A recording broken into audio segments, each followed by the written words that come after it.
Hello, everybody. This is Jubilee with Awaiting Arrows again, still awaiting my arrows. And this is the part of my channel where we just talk about my journey with trying to conceive children over many, many years. And during yet another month where it has not happened. And I started sharing this a while ago because I felt like the things that God was showing me in the process would be things that I would want to look back on and also share, because even if you're not waiting on children, a lot of these principles apply to anything you might be waiting on or struggling with. And what I want to talk about today is something God was talking to me about. We were having a conversation, and I was asking him, okay, so I was listening to a sermon talking about how you need to be declaring and meditating on the promises of God, and what you are focused on and speaking, that's what's going to become, your reality in the next season. We're not talking about name it and claim it stuff, but we're talking about, like, if you're constantly speaking about God and his promises, that is where your focus is going to be. And that will prepare you for what he wants to do next. Sorry for the glare on my glasses. The lighting is better in here. And so I kind of stopped and said, Lord, I have been doing that. So how come it's not actually, like, I'm not seeing, how come that's not playing out? Like, I'm declaring the promises of God, but I'm not seeing them. It's not becoming my reality, even though I have had so much faith. And I started looking back to what has been happening for many years is usually like right before or shortly before I was going to get my period, which is evidence that you're not pregnant that month. And usually what would happen a lot is, not like every month without fail, but a lot of times something would drop into my spirit, whether it was a song or a statement or a word, or it was just something that was very specific to me, and it might not have meant anything to anybody else, but I knew in that moment, this is God using something to speak to me, and there would be a surge of faith, and I would respond in faith and be declaring it and standing on it, and then, I would get my period. Now, we as humans tend to think like this. We tend to think like, okay, I had that surge of faith, and then I didn't get what I wanted tomorrow, so I must have been wrong about what I heard. Just because it's not for right now doesn't mean you were wrong about what you heard. And God gave me a picture of all of those instances. He said, they're not mockeries, they're not teasing you. I remember each one. And it's sort of like if you are saving up for a $10,000 vacation and you're putting $20 in the bank, and $20 and $20 and another week $20. The $20 by itself may feel like a mockery compared to what you're saving for, but if you keep the right perspective of understanding that it's not the $20 by itself that's doing it, it's the consistency of building up the money over time, that's what's going to save and build up for the vacation.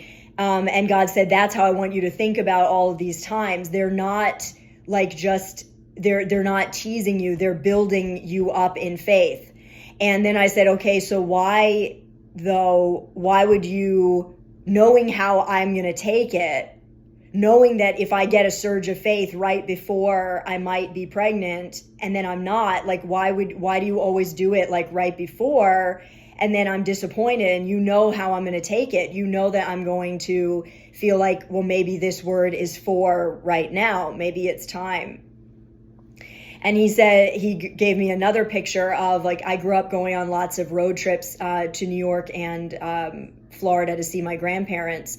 And he gave me a picture of, if you're a parent and you're traveling with small children and it's still going to be another 5 hours in the car, you're not going to tell your kids, hey kids, sorry, but we're not going to be there for another 5 hours. They'll freak out. But what parents do is they're not lying to their kids about, the trip, but they're seeking to encourage them because they don't want them to grow weary. So they tell the kids, hey kids, in a second we're going to stop at Denny's, or hey kids, we're going to stop at this cool store and stretch our legs for a little bit. Isn't that cool? Like, they're not lying to their kids, but they are trying to encourage them for the rest of the journey. And so that's how this is his perspective.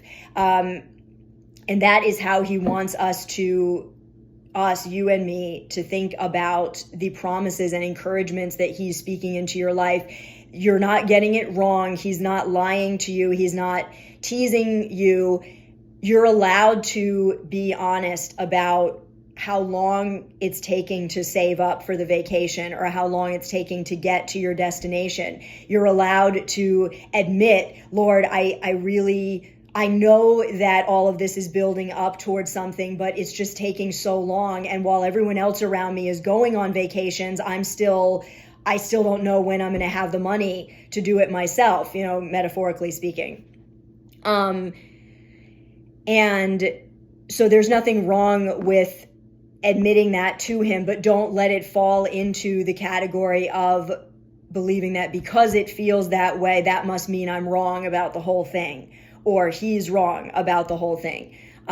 Remember that he's trying to reveal himself in the process. It's not just about getting you from point A to point B. He doesn't want you to just have a scripture for everything, but not really having never engaged with what that scripture really means. And that's one of the things that, for someone that grew up memorizing scripture and grew up in the scriptures, by the time I was an adult, I had a whole lot in here. And now he's giving me the chance in lots of areas of my adult life to own the scriptures, to live them, to experience them, to experience their truth, so that when I share a scripture with somebody, it's not a pat answer. It's not just it's not a Band-Aid. Let me just cover it with this. They will be able to feel the years that I've traveled. They'll be able to sense the authority on that scripture because I have owned it with the Lord. That the scripture by itself, has power, but people can tell when you're just throwing it at them as a Band-Aid because you just need something to say.